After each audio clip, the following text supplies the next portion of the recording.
Township Board of Trustees meeting. It's August 12th, 2014 at approximately 5:30 p.m. Mr. Burning, may we please have the roll call? Yes, Mr. Honolaw. Mr. Burning? Present. Ms. McFarland? Present. Mr. Honolaw? Present. All the trustees are present. Would we please everyone stand for the Pledge of Allegiance?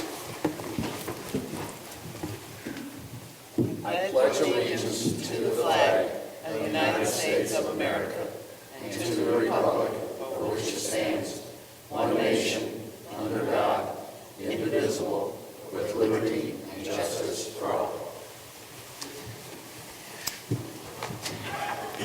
The first thing that we have this evening is we're pleased to have with us Ms. Annie Wilkerson. She is a representative from Brad Winstrup's office, and she is here for a few words. Hello, thanks for having me. I really appreciate it. Basically, I just wanted to come introduce myself. I'm the field rep for Congressman Winstrup for Hamilton County, or our strangely drawn portion of Hamilton County. Just basically wanted you guys to have a face and a contact in case you have any questions or issues that come up. We handle we're basically a liaison to any federal agency. That's what our role is here in the local office. So if you run across anyone who has issues with veterans issues, I know that's really big right now, Social Security, disability, passports and visas, send them our way. We can do what we can to get them help. And then if you have any legislative issues, you can run that by me, and then I'll send it to our DC staff who handles all the legislative work and see if we can get your response. Another thing we also do, if you know of any bright young students, even as low as the junior high age, we do academy nominations. So to the service academies, West Point, Naval Academy, and Air Force, and the Merchant Marines. I kind of head that program with our office, so feel free to send any students my way that might be interested that you might come across. And then also in our DC office, we do fun things like order flags that can be flown over the Capitol. If you're ever visiting, we can schedule tours of the White House, Capitol building, and things like that. So that's just a brief overview of what we do. If you guys have any questions or anything, and I'll stick around for the meeting and chat with you guys afterwards so you know how to get in touch with me. Okay, very good. Thank you. Thank you. Does anyone have any questions? No. Okay, not this time. Thank you very much. Okay, next, going on with our agenda, Mr. Burning, do we have a fiscal officer's report? Do we want to do the minutes first? Yes, we do. Sorry, looked right That's past okay. them. Do we have a motion to approve minutes for an April 8th, 2014 regular meeting and an April 23rd, 2014 regular work session? So moved. Second it. All those in favor? Aye. Motion carries. Next, we have the fiscal officer's report. Thank you, Mr. Honolaw. For the month ending 7/31/2014, the township's expenditures were $1,314,009. Receipts were approximately $255,350, with an ending cash balance of just under $15 million. This includes obligations for expenditures, payroll, regular operating costs, ongoing capital improvement projects, and investments. I request a motion to approve the receipts, warrants, payroll expenditures, updated and current revenue and reports for the period ending July 31st, 2014. Do I have a motion? So moved. Seconded. All those in favor? Aye. All right. Just so everyone knows, financial records are available at the offices during regular business hours if there's any request for that. Thank you. Thank you, Mr. Burning. Next, moving on to departmental action and discussion items. Mr. Hennenkamp, do you have a report for us? I do, Mr. Honolaw, a brief report tonight. No action items, just a few discussion items. One, to just remind the board that later in the meeting you'll be taking action on Resolution 62, 2014. That's our tax budget. We did have the public hearing portion of the tax budget at our meeting at our special meeting actually on July the 23rd. So that resolution will be kind of the final step in that process.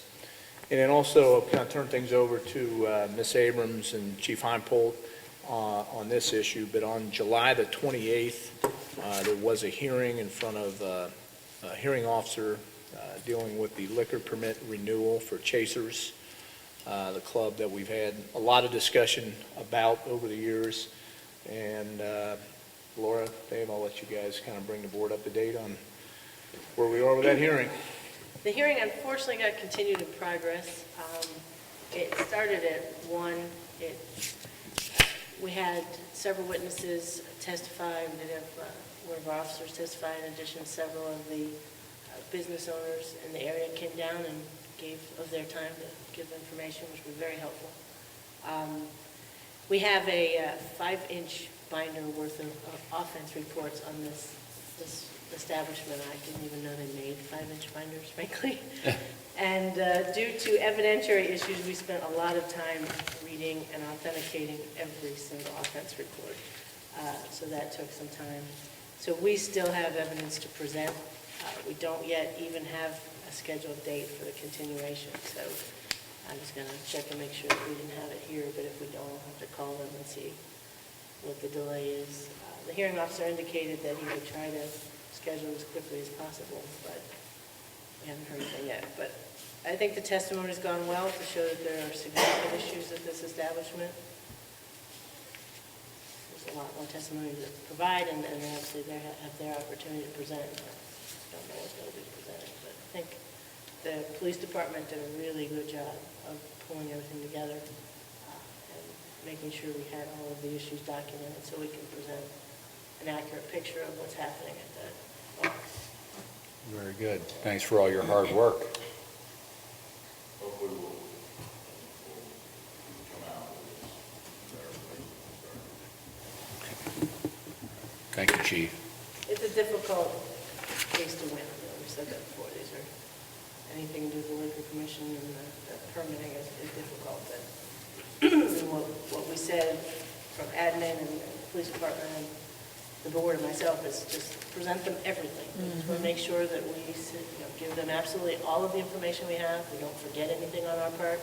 We present it as well as we can, and then it's out of our hands. And I would say that we have done that, and the police department did a really good job, as I said, putting all the paperwork together. And it is not this much. It's a lot of paper. And it documents everything that happened. And that's all we can do is present, this is why we're concerned. We have, what did we say, how many bars do we have? Is it 184 residents? Yeah, and they account for, right, and this establishment's only open 2, and it accounts for almost 60% of it. I have to pull my exhibit up, but we actually calculated that out, and it was even actually surprising to us how much of a drain they are to the township's resources. And they're only open 2 days at most a week.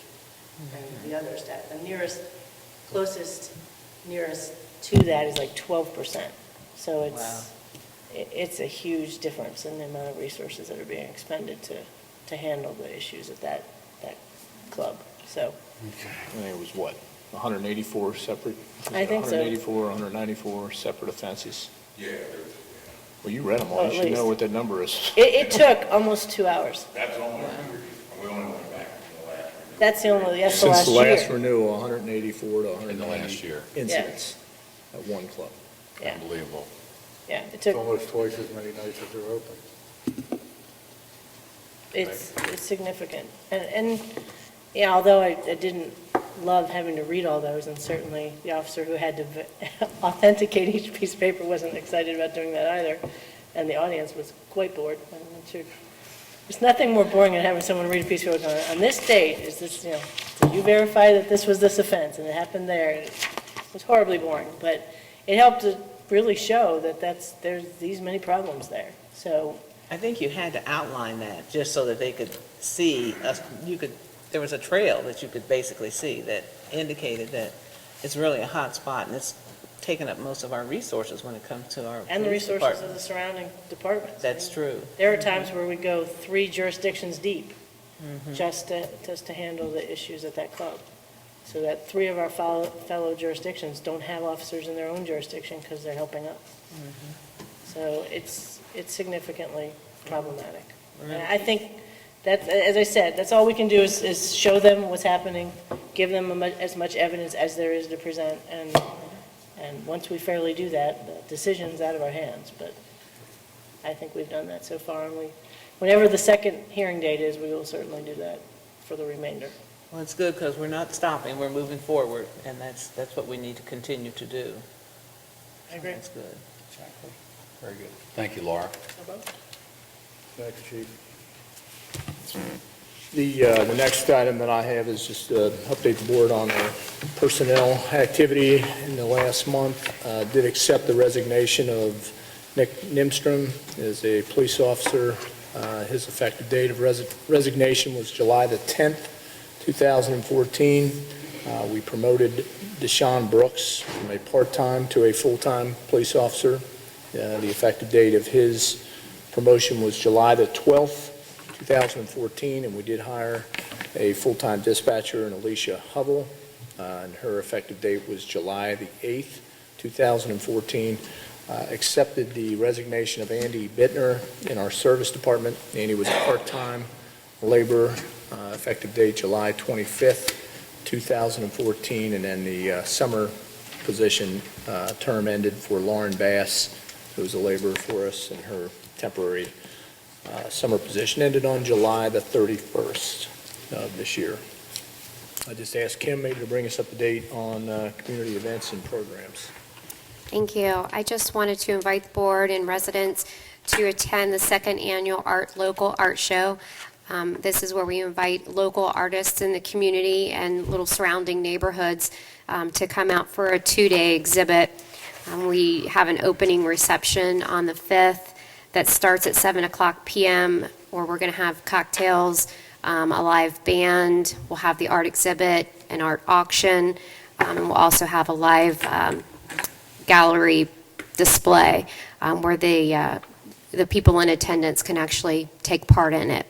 The second day is going to be a bunch of sampler programs that people can participate in for free or for really low cost, and that event is made possible through Arts Wave. This is the Arts Council's largest fundraiser at this particular point. Kim, what are the times on those 2 days that the programs start? September 5th is from 7 to 10 p.m., and September the 6th is 10 a.m. to 2 p.m. So 7 a.m., that's the 5th. Right, it's a Friday and Saturday event. All right, very good. Anything else, Mr. Hennekamp? No, that's really all I have. I know the board has copies of the departmental and activity reports, so unless the board has any questions, that's all I have. All right, thank you very much. Next on the agenda, we have board resolutions. The first resolution we have is Resolution Number 61, 2014, declaring nuisances pursuant to Ohio Revised Code Section 505.87 at various listed properties within Springfield Township and authorizing statutory actions necessary to abate the nuisances. Do we have a motion? So moved. Second it? Mr. Burning? Aye. Ms. McFarland? Aye. Mr. Honolaw? Aye. Resolution carries. The next resolution that we have is Resolution Number 62, 2014. This is adopting the 2015 tax budget. Do we have a motion? So moved. Second it? Mr. Burning? Aye. Ms. McFarland? Aye. Mr. Honolaw? Aye. Resolution carries. The next resolution we have is Resolution Number 63, 2014.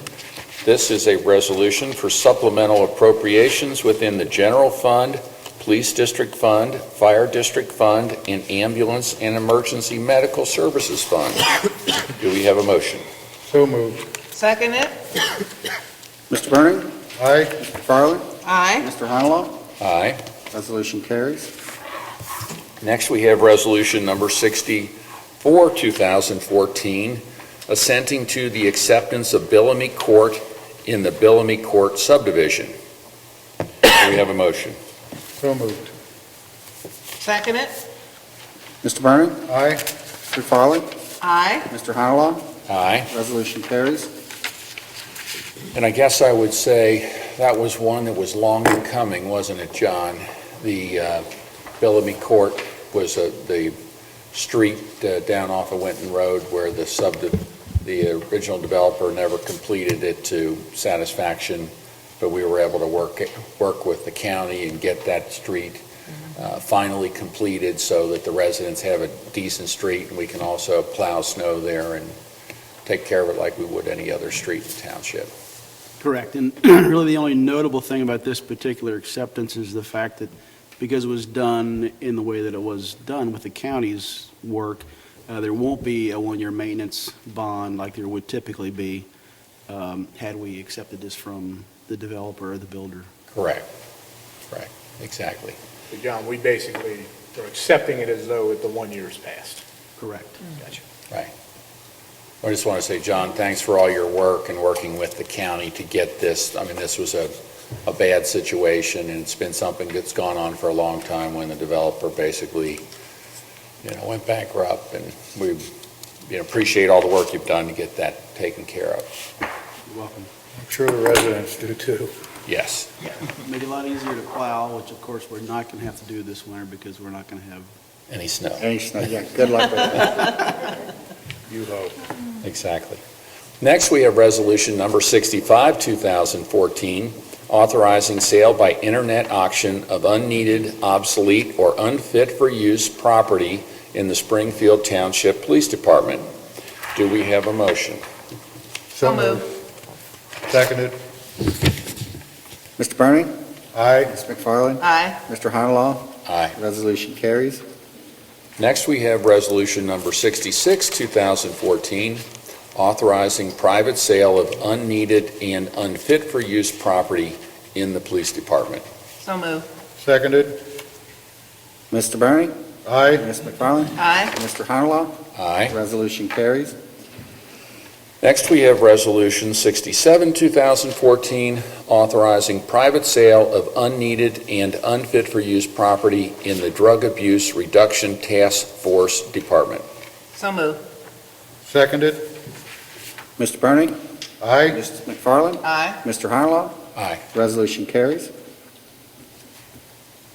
Thank you. Next, moving on with our agenda this evening, we have old business. Is there any old business before the board? Does anyone have anything? I do not. I have one. We lost a brave warrior, a great activist in Springfield Township. His name was Mr. Joe Johns. He lived in Hollydale, and he was always a frequent flyer, attending our meetings. As well as he served on a lot of our volunteer committees, and he really wanted not only his community to continue to be a great community, but the township as well. So he was really an excellent woodworker as well, and woodmaker. So the community is certainly mourning his loss, and he's of course gone to a better place. So I just want everybody to know that he's in a better place at this point.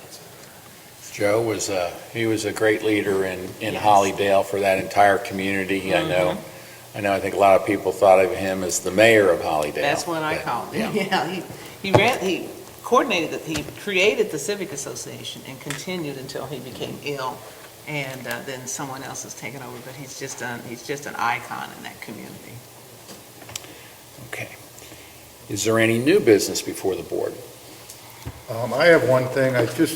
To let the residents know, Duke Energy is going to be performing inspections on gas equipment and piping located in the township between August 7th to September the 7th. And during that time, it only takes about 10 minutes to do the inspection. Most of the time, it's usually just from your outside wall to the gas meter. And they'll have a name tag that says Southern Cross on it. So if you see somebody inspecting your gas, just understand they should have a Southern Cross badge on their lapel. And if you have any questions, just call the township and they'll check up on it for you. All right. Thank you, Mark. And I also have one other thing I wanted to bring up under new business. And every month we receive thank you cards from residents who are either thanking us for, a lot of times thanking us for Life Squad runs, for the kind of medical care that they receive from our fire department. One stood out, though, this past month, an email that I received, and this was something that came from the hospital, and I thought that I would kind of ask Chief Leininger to say a little bit about this particular incident, and it's one of the situations where it shows that the investment that we've made in the township in advanced life support equipment was something that saved one of our citizens' lives. So, Chief, if you could tell us a little bit. Sure. I'd welcome the opportunity, Joe. Thank you. On July the 30th, we received a 911 call for a resident having chest pain. When we arrived, we did a quick assessment, and using the equipment that you talked about, our advanced cardiac life support in the Life Pack 15 that you approved for purchase last year, we were able to detect that early that he had a heart blockage that was causing the heart to work efficiently. With that technology, we also sent an EKG and all the diagnostic information directly to the ER physician and to the cardiac cath lab physician as well. They determined that there was a significant blockage and he needed to be taken care of in a cath lab expeditiously. So at that point, he was loaded into the squad. We responded quickly to the hospital, and because of his critical nature, we bypassed the ER and took him directly to the cath lab, where he received a procedure called an angioplasty, where they actually went in and was able to use a balloon, you've also heard of that term, and were able to remove the blockage, allow the blood to transfuse the heart, and as a result, he walked out of the hospital the next day. Without that type of advanced cardiac life support and intervention, then chances are he would not have survived. So it just goes to show that, that the investment in our technology does save lives. It's expensive. There's no doubt about it. It's expensive. But what price do you put on someone's life? And we're fortunate to have the equipment readily available in Springfield Township. And I also encourage anybody that watching this program that if they are having chest pain or they're experiencing indigestion, please call us. There's no obligation to go to the hospital, but allow us to use this technology to do an assessment and let the technology work for us. And if we detect a problem, then we can expedite the care and transport you to the appropriate medical facility. And we were recognized, in this particular case, we were recognized by Pam Urbanbach. She is the EMS coordinator for Good Sam Hospital. They did an outstanding job working with us. It's a good partnership that we have with all the area hospitals. And because of technology, we can improve your chances of survival. So it is good to have a success story like this. But I would like to recognize the 3 individuals on the EMS crew. They were Jason Eckhoff, paramedic, John Busing was the paramedic, and George Seibel, the EMT. And they did an outstanding job. Thank you, Chief, and pass the thanks along to all of our paramedics and EMS personnel. We truly appreciate the work that they do. I will. Thank you. Okay. Any other new business before the board? I have none. Okay. Next, we're coming to the citizens' participation part of the meeting. This is the portion of the meeting where if there's anyone here that would like to address the board, we would ask that you come up to the podium, state your name and address, and then we'd ask that everyone else remain quiet so that we can hear what the speaker has to say. Thank you. Yes, sir.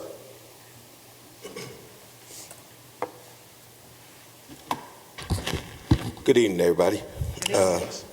My name is Joe Rivers. I was at the meeting before this, me and my wife and a couple of neighbors. And first of all, I want to say you've been doing a pretty decent job on some of the complaints we have. But however, still, it's an ongoing situation. First of all, I took pictures, and I want you guys to kind of Hey, Joe, what's your address? I'm at 2068 Blue Hill Drive Thank you. in Seven Hills. That's good. And we made several calls about the conditions of the road, especially on my street, Blue Hill Drive. A lot of potholes, I mean, you can tell by the pictures.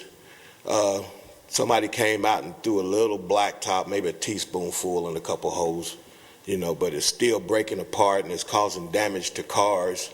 And I took some pictures of the damage it done to some of the cars. It's doing damage to the lawns because the big rocks, when the car hits it, they fly over in the grass, and when your lawnmower hits it, it tears the blade all up and everything. And it's just a really ugly sight. And we're still having bad-looking property problems, people not cutting the grass, not picking up trash, nobody's making repairs on their properties, cars speeding up and down the street, loud thumping music, you can't sleep, you can't rest, people blocking the roads, you try to get past, they won't move over to the right side and let you pass without some kind of conflict you might have with them as you tell them to move, Trash, just trash everywhere. We just got a bad problem with trash. I took some pictures of that too. Some of the public cans up there not being emptied, and they get overflowing, and the trash start blowing all over the highway, all on the streets and people property.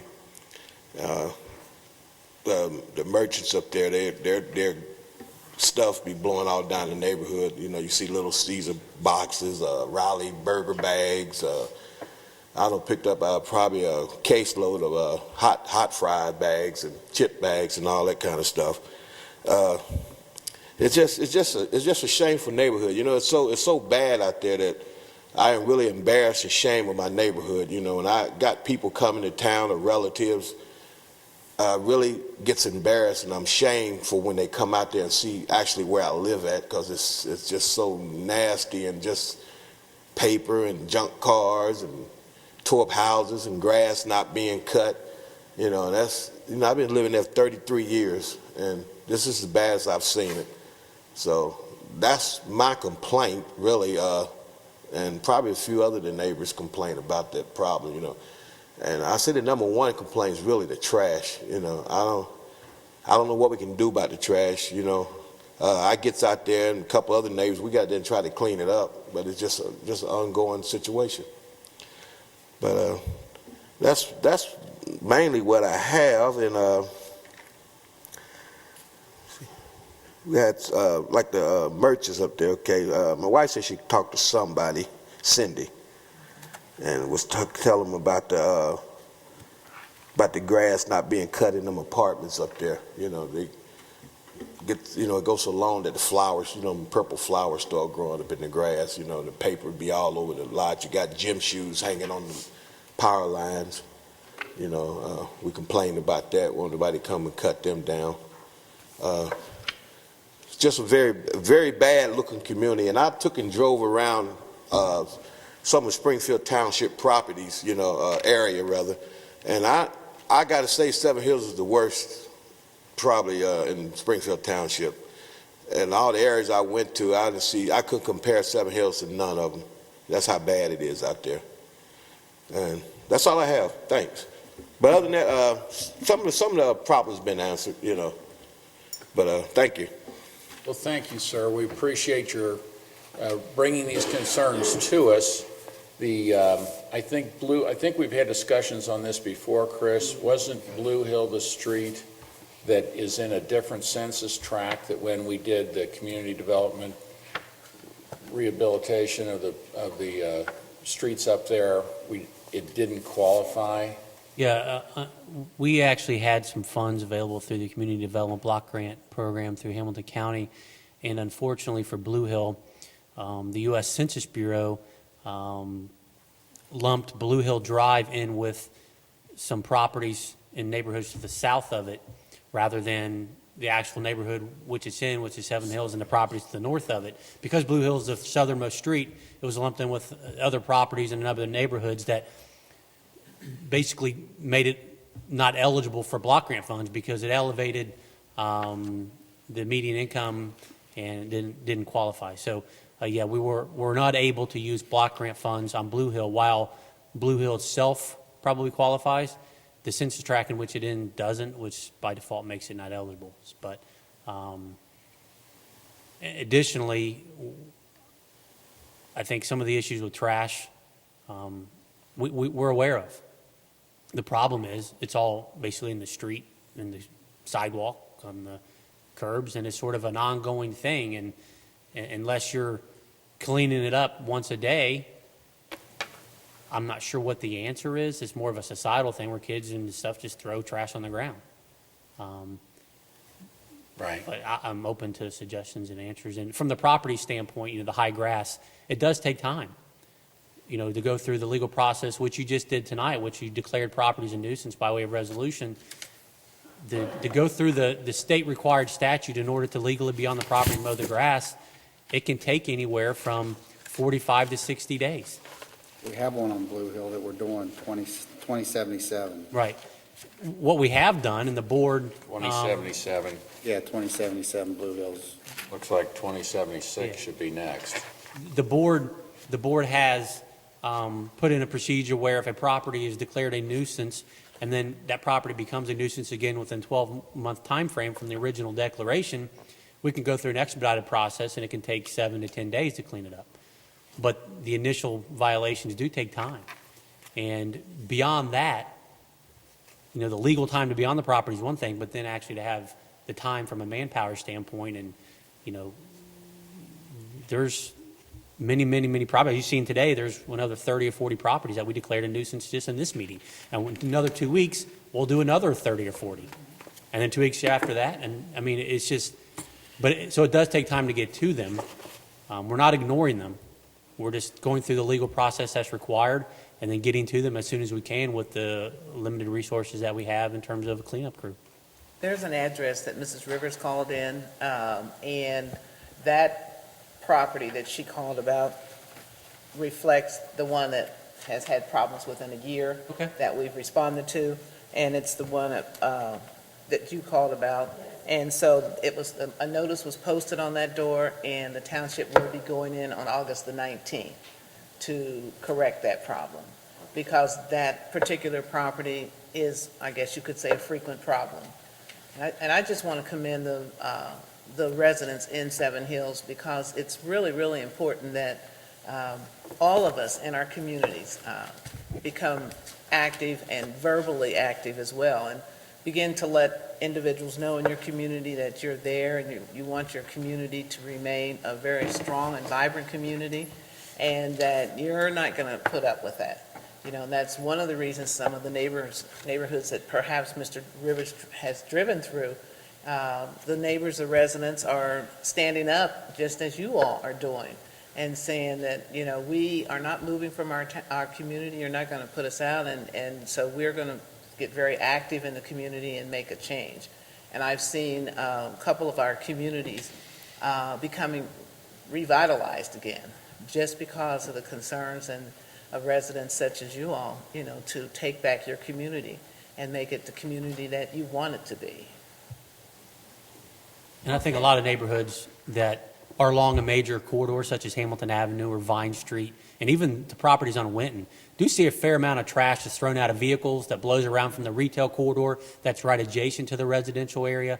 So, on Cross County, for example, there's a lot of trash in the median just by way of vehicles that travel it every day and throw stuff out of the car window. So they're in a difficult spot, and I understand, especially on Blue Hill, that they're so close to Hamilton Avenue, the retail sites that people frequent along Hamilton Avenue, that creates a lot of that trash. So I do understand the concern, and it's a problem with not an easy answer, I guess is my point. When you drive into Seven Hills, it's not so much on Hamilton Avenue, it's in the neighborhoods. It's the people that live in that community who, or maybe they don't as well, but driving through and they just throw things out the window. They just don't pick up after themselves. Hello, everyone. I am May Rivers. I'm the wife of Joe Rivers. And you guys was talking about 2077, and that is the property that I have called on several times. But my husband, Joe Rivers, has been cutting 2077. And one might say, well, why does he cut it? But if he didn't cut it, we probably wouldn't be able to see across the street. The grass becomes so high. So we can all agree that responsible responsible. We all has to be responsible for our properties. And when you know that the property is owned by a bank, from time and time again, we have seen people come there to do repairs on the house. So the bank has to be aware that this is their property, but they're not doing anything to make sure that the property is being kept up. And again, if nobody is complaining or if they're not being cited for it, then why should they? There should be something done. So if someone can look into it, we will all in Seven Hill appreciate it. Thank you for your time. Mrs. Rivers, thank you. I do have one question. 2077, according to our resolution tonight, is owned by the King Group, and that one is on to be cleaned up. These pictures say 2076. It's 2076, you could get it. Okay. 2076. So there's two properties then. Across the street from each other? Yeah. No, she just got the wrong address. Oh, okay. Well, we have 2077 on our to-do list to clean up. Is that on Blue Hill? Yes, sir. Yes. It would be across the street from it. Yeah. It is. Okay. Thank you. Okay. Thank you all very much. We'll Thank find you it very when we get much. out there. Yes, and I do want you to know that we will keep up our efforts to try and clean up our neighborhoods. You know, one of the challenges for us as a Board of Trustees is to figure out a way that we can get the money we need to try to resurface Blue Hill Drive. You know, all the other streets up there we were able to work on with the community development dollars, but unfortunately the law prevented us from Blue Hill. To be quite honest, our funds are very limited in the township. We've never had a lot of money for street surfacing, and as the cost of street repairs have gone up and our levy dollars have stayed the same, it's been tougher. And then we've had cuts in state funding and different things which have made it difficult for us. But we're going to keep working with the SKIP program and trying to get grants to leverage the tax dollars we have, and we'll be looking. We rate the streets every year, and I'm sure I can see from these pictures this street can't rate well. So, no. So, thank you very much. Is there anyone else that would like to address the board this evening?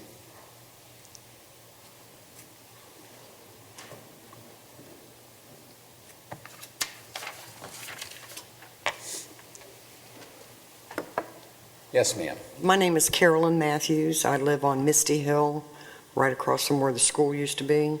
Yes. And I think the group of people that we have back here, myself and one of my neighbors, we passed out flyers to some of our neighbors that we know pretty well about the violence that's going on back there. I feel that if we try to do something about it now before it gets any worse, what can we do?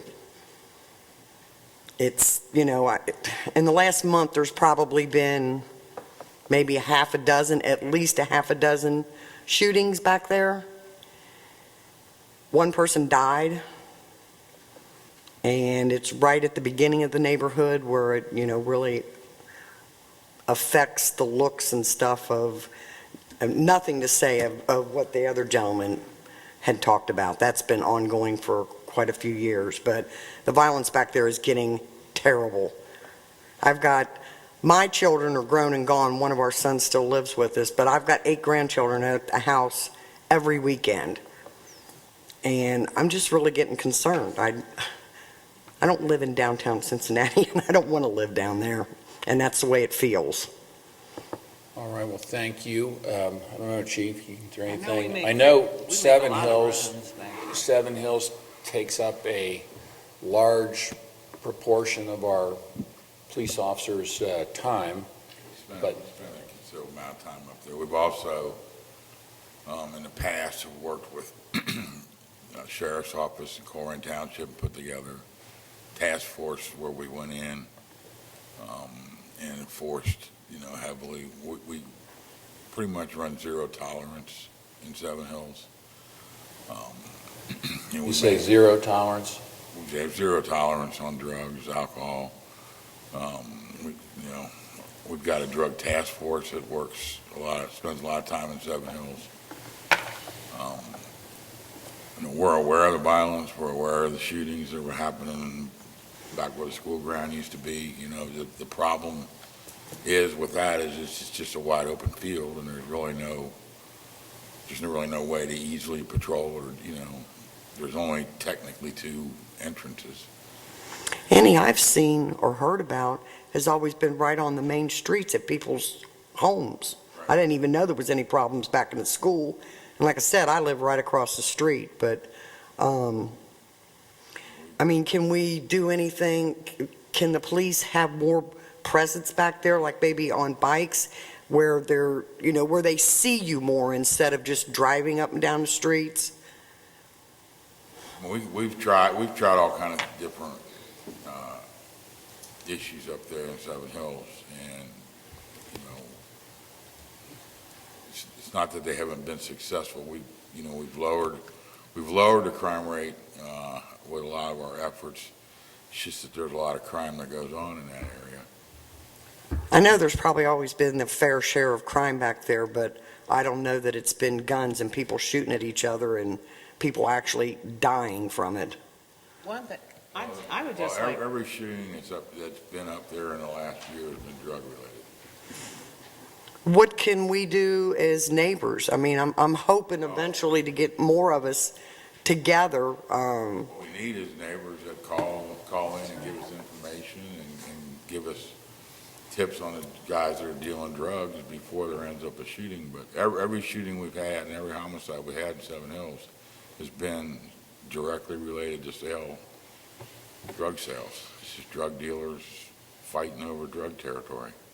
Can I say something? What neighbors can do, and this has been successful when we've had other communities that appeared that they were maybe sliding, you know, from being a vibrant community to perhaps one not so vibrant, is asking all the neighbors to call the police, take notes of anything that you see is suspicious, anything that you have concerns about, any particular activities. You may want to look at putting together, and the police department would be glad to work with you on putting together a neighborhood watch program, but making notes of anything suspicious that you see. Contact our police department anytime. Our police services are 24/7, and that's what they're here for. You know, we're here all day, all night, all weekends and everything. And don't hesitate to report those unusual incidents, because you will begin to eventually see a pattern, and the police will as well. So that, I think, is really a critical and a very important move that you can do when you ask what we can do, is just keep a record and track and call the police immediately when you notice something. And then at some point you'll begin to see a pattern, and perhaps, I'm not saying it's the answer, you know, but it's an opportunity. Who would I talk to about trying to maybe get a neighborhood watch started? We'll meet with you after the meeting and talk with our police department. We've probably had 3 or 4 neighborhood watches up there since I've been here. But I don't think there's And it worked, and then everybody Guys drops out. goes by the wayside with all the busyness that... Exactly. And, you know, but that's what it's going to take. I mean, the last homicide up there was 5:30 in the evening. That's when We had, you know how many witnesses we got? 0. Yeah. And there's probably 25 people on the street. So, you know, it's going to take people to get involved that, you know, are willing to give information, that are willing to testify in court. Well, I'm having trouble myself just finding enough people to want to give a flyer to see if we can, you know, get something going. Since my kids are grown and gone, I don't get out in the neighborhood like I used to. And, you know, the kids don't come and tell me all the stories that they used to tell me, but, you know, it's just got so much worse. Something has to be done. If you get enough people together that are willing to do Crime Watch, you know, we'll be happy to put together a program, and we're happy to meet with you and explain, you know, what we need to do. And, you know, it works. It just takes people that are, you know, we can't be there 24 hours a day. Right, I know. I understand that. We've got 40,000 residents, and you know, in the realm of Springfield Township, Seven Hills is a pretty small little area. I know it's very large. You know, it's probably taken 25, 30% of our resources that we put into Seven Hills every day just because of all the issues. It's not that we're not aware of, and it's not that we're not doing things there. We do, and we've got undercover cars in there. We've got all kind of stuff we're doing. Yeah, Constantly doing search warrants, you know, taking off drug dealers. But we just need, you know, we need residents that are willing to speak up. okay, thanks. But we're certainly willing to help you. Ma'am, thank you very much. Thank you. Is there anyone else that would like to address the board this evening? David?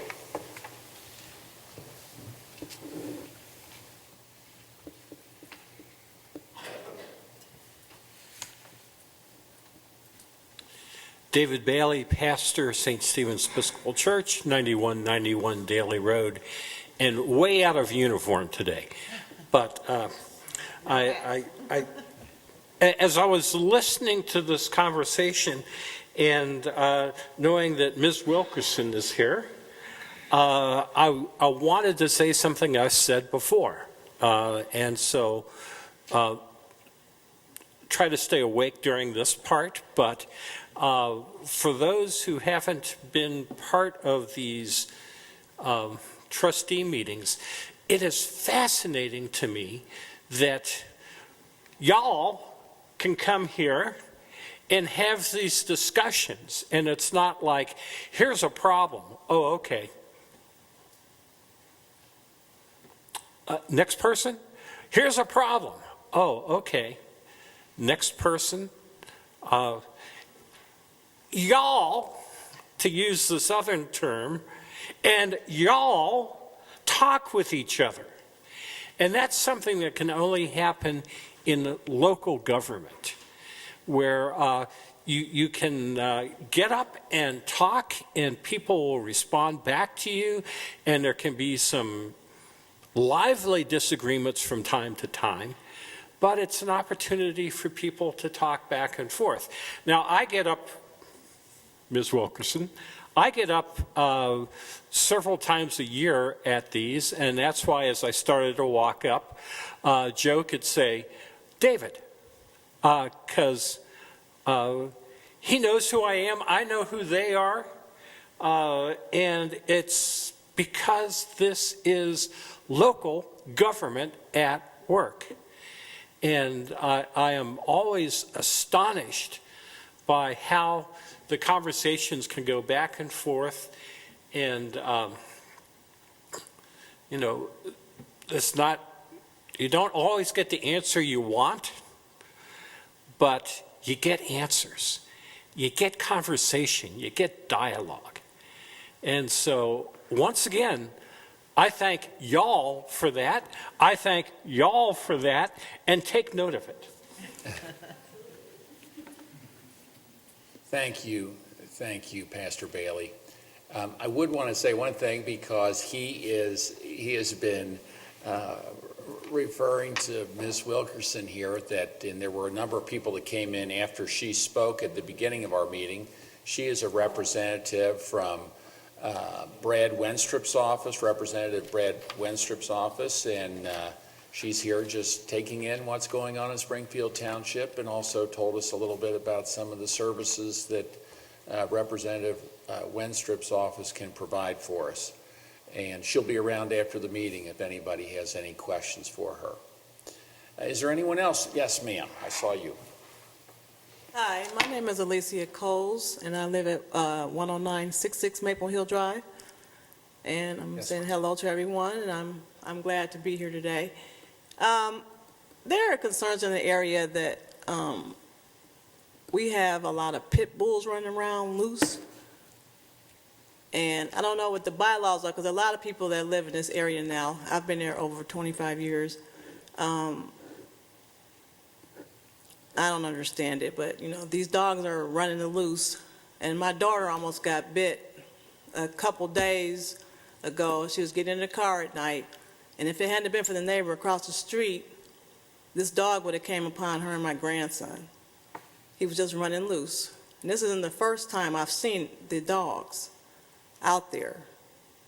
And I don't really know how to, I know I can call the pet people about it, but, that is a problem that these dogs are. I know you guys have seen these PCA.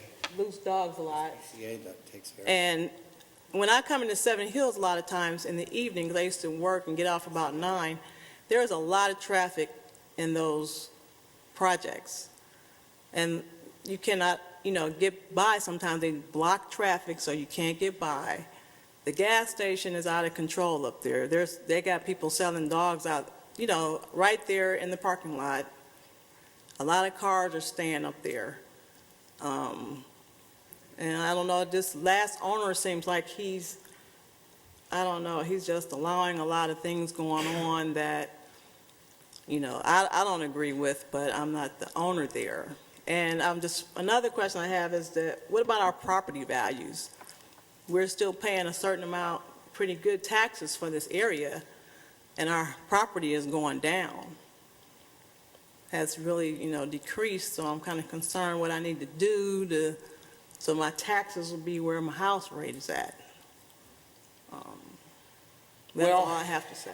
I guess, again, I think some of the issues that you're raising are societal and probably go beyond the scope of what we can do. We can pave roads, we can provide paramedic service, police, safety services.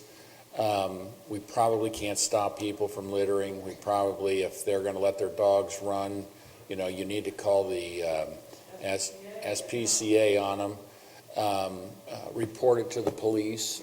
We're certainly trying to do things to prevent the kind of tragedies that we saw with a young girl that was mauled by a pit bull in Cincinnati some time ago.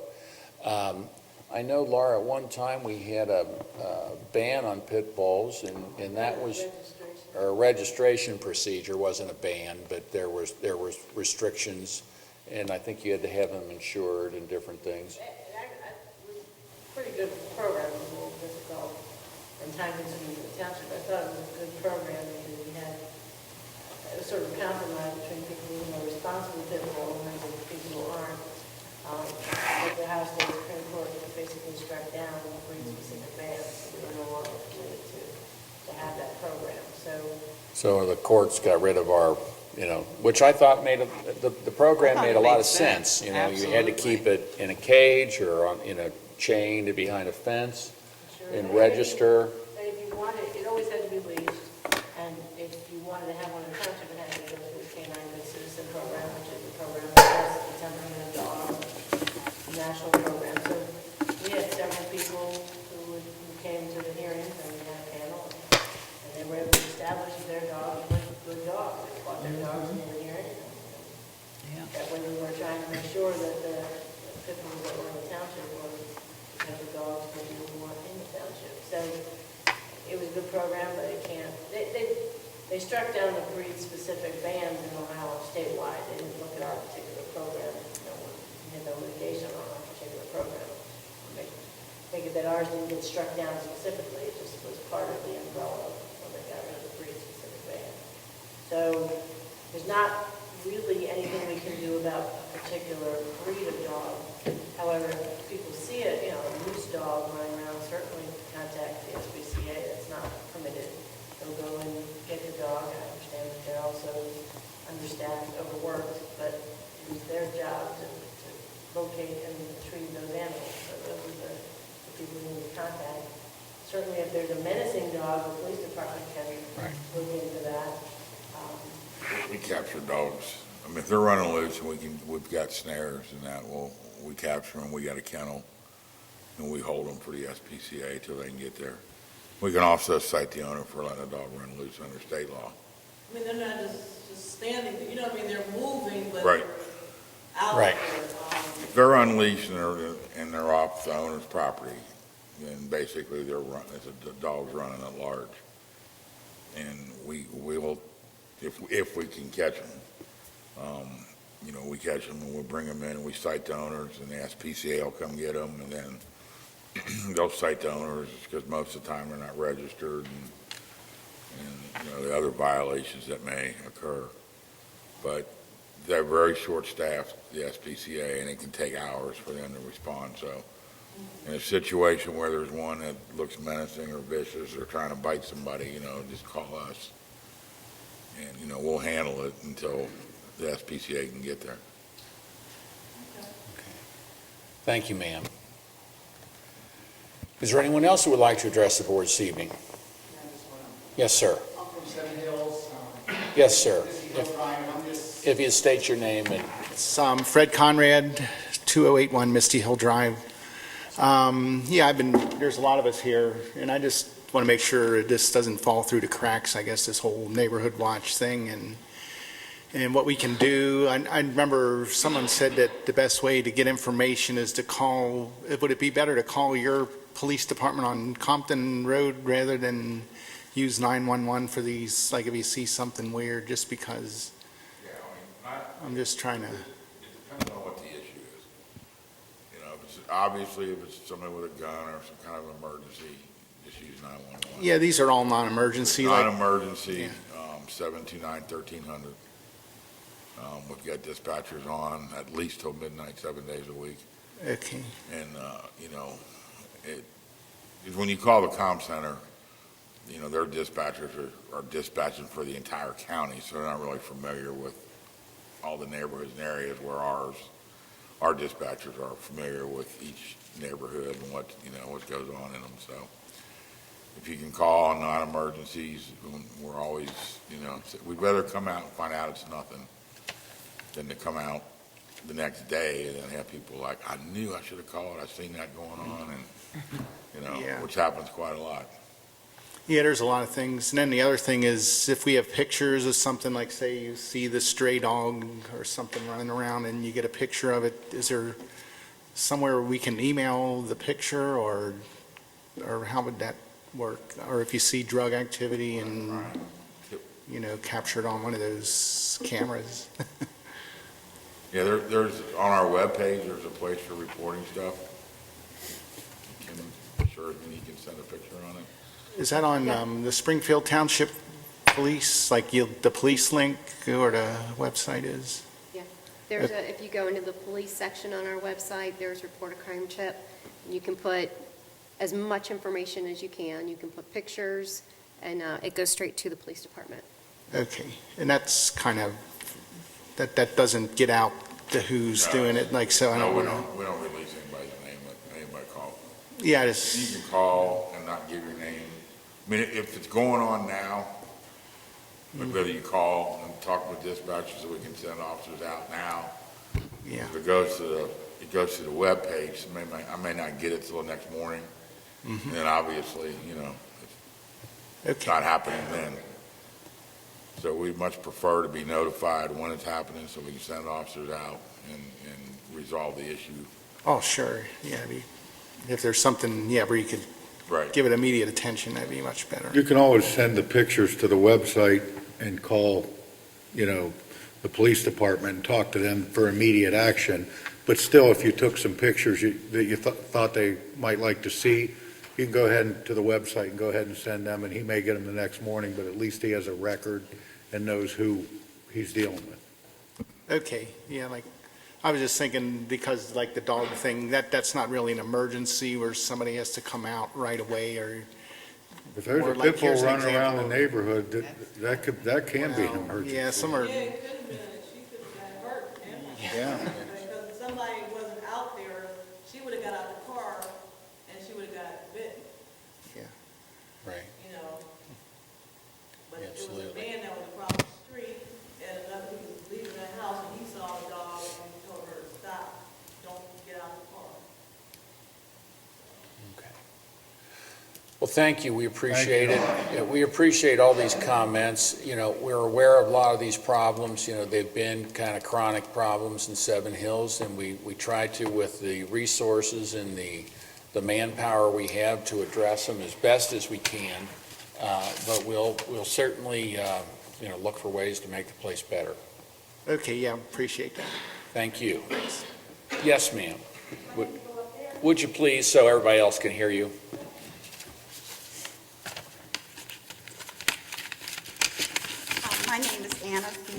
I'm from Pleasant Run Farms, and some of the residents there are concerned about building permits for fences that conflict with the covenant codes.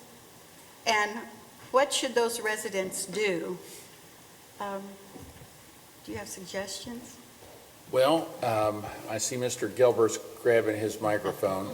There's probably, so I understand the issue, there are certain covenants that are contained in your deeds in the subdivision that prescribe a certain or prohibit a certain kind of fence. Yes. And that may be different than our zoning resolution. And so maybe Mr. Gilbert, let's.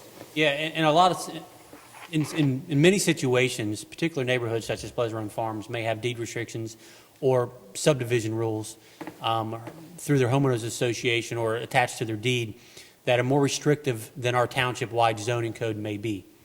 And in those situations, these more specific regulations cannot be enforced by Springfield Township because they are not our rules or regulations. They are rules or regulations that were adopted by the developer or the homeowners association of that particular neighborhood. Therefore, we don't have the legal ability to enforce another entity's or another association's rules or regulations. If what it turns into is a civil matter. Absolutely. It's a civil matter. So what will happen in many situations is you may have a covenant that says you cannot have a privacy fence, for example. Well, the township allows privacy fences in certain situations. If someone were to come to us and apply for a permit to put up a privacy fence, and they were in correspondence with the township code, we would issue that permit.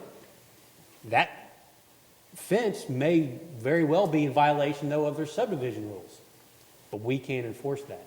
So it has to be a civil suit brought against that property owner by another property owner in that subdivision and or the homeowners association of that subdivision. Okay, so the civic association could bring a case against it. Yes. Are those particular residents, okay, Yes. as a civil matter? Yes. Okay, thank you. Is there anyone else that would like to address the board this evening? It appears that there is not. Mr. Hennekamp, do we need any executive session or anything? No, sir. Okay. With that, then, do we have a motion to adjourn the meeting? So moved. Seconded. All those in favor? Aye. Aye. Meeting's adjourned. I just want to thank you all for coming out and letting us know about these specific problems. So, you know, we can do what we can, but if you don't come out here and talk to us about them, you know, we don't specifically know what's going on every day in every neighborhood. So I do appreciate y'all coming out.